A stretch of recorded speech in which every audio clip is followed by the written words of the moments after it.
Accoglienza migranti. Casugana fa scattare la clausola di salvaguardia che fissa la proporzione di 3 profughi ogni 1000 residenti, non uno di più. E dentro l'estate il numero dei richiedenti asilo ospitati nel capoluogo sarà per questo tagliato di 610 unità, visto che ad oggi sono ben 850. L'accordo tra l'ANCI e lo Stato, che fissa la quota, prevede che ai comuni che aderiranno all'accordo venga riconosciuto un contributo per ogni migrante ospitato e soprattutto che chi aderisce non debba accogliere nuovi arrivi che saranno quindi smistati altrove. Accogliendo la proposta dell'ANCI che è la distribuzione del 3 per 1000, quindi 3 richiedenti asilo ogni 1000 abitanti, e aderendo a questo protocollo i profughi che dovrebbero rimanere nel territorio trevigiano sono soltanto 240, quindi questo comporta una riduzione del numero delle persone ospitate all'interno della caserma Serena. Manildo si è dato anche dei tempi. La decisione è stata adottata in giunta già nella giunta di ieri. Mercoledì prossimo porteremo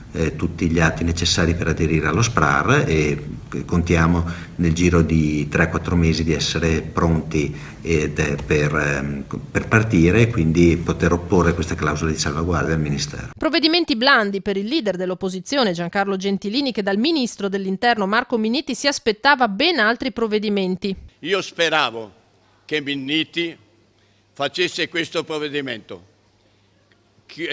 Tutti i migranti dovevano rimanere dentro ai locali dove erano alloggiati.